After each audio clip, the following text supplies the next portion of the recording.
Hello दोस्तों, तो new video में आप लोगों का स्वागत है। चलिए आज एक नए टॉपिक के बारे में बात करेंगे, जिस टॉपिक का नाम है भारत का उद्योग। चलिए आज हम भारत के उद्योग के बारे में बात करेंगे। उद्योगों का स्थानीयकरण अनेक कारकों पर निर्भर करता है। इसमें कच्चे माल की उपलब्धता, शक्ति, परिवहन के साधन, रास्ता व कुशल श्रम पूंजी, उद्योग व सरकार की औद्योगिक नीतियों आदि का विशेष महत्व है। परंतु ये सभी कारक किसी एक स्थान पर न तो उपलब्ध हो सकते हैं और न ही औद्योगिक स्थानीयकरण पर इनका समाधान प्रभाव पड़ता है। अतः उद्योगवेत्ताओं व अर्थशास्त्रियों में किसी उद्योग के अनुकूलन, स्थानीयकरण पर इन कारकों के प्रभाव के संबंध में जिज्ञासा रही है। जर्मन अर्थशास्त्री अल्फ्रेड वेबर द्वारा 1909 में theory of the location of industries नामक पुस्तक में दिया गया न्यूनतम परिवहन लागत सिद्धांत इस संदर्भ में पर्याप्त महत्व रखता है। इस सिद्धांत के अनुसार कच्चे माल के भार हासिल होने पर उससे संबंधित उद्योगों का स्थानीयकरण कच्चे माल के क्षेत्रों में होता है। उदाहरण के लिए चीनी उद्योग, जूट उद्योग, कागज उद्योग आदि। यदि कच्चा माल सर्वत्र उपलब्ध हो तो उद्योग का स्थानीयकरण बाजार के निकट होता है। उदाहरण के लिए मिट्टी के बर्तन बनाने का उद्योग। परंतु जब कच्चे माल शुद्ध हो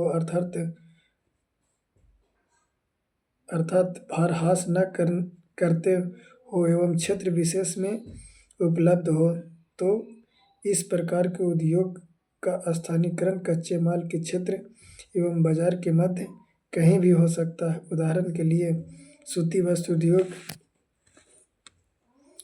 वस्त्र उद्योग एक से अधिक कच्चे माल पर आधारित है।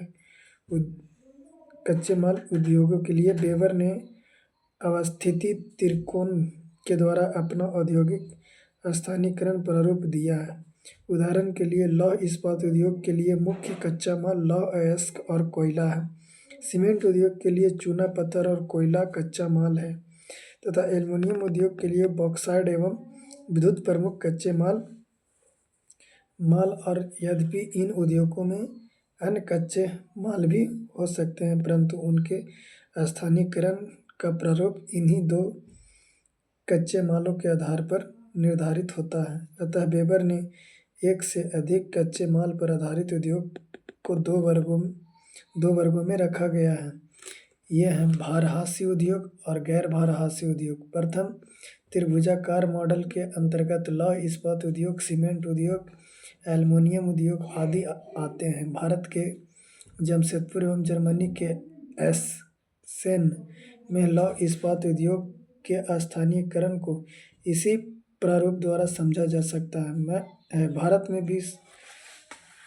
में विशाखापट्टनम में लौह इस्पात उद्योग की तटीय अवस्थिति भी न्यूनतम परिवहन लागत पर ही आधारित है।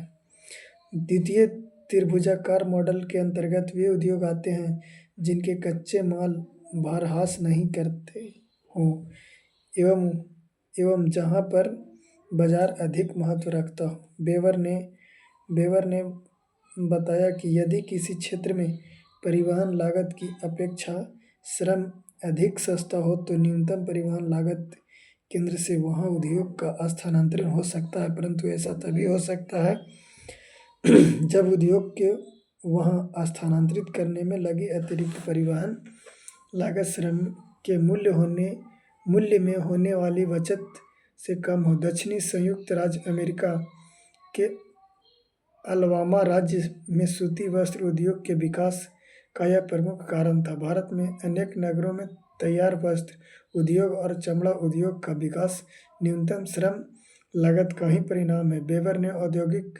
समूहीकरण के प्रभाव से भी लागत में कमी की संभावना व्यक्त की एवं कहा कि हल्के उद्योग और फुट लूज उद्योग की स्थापना पर कभी कभी परिवहन मूल्य की तुलना में संरचनात्मक कारकों का अधिक प्रभाव पड़ता है। चूँकि ये उद्योग अपने विकास के लिए संरचनात्मक सुविधाओं में पर्याप्त निवेश कर पाने में सामान्यतः सक्षम नहीं होते हैं, अतः ये समूहीकरण के क्षेत्र में स्थानांतरित हो जाते हैं। इससे वे एक ही आधारभूत संरचनात्मक तथा एक दूसरे के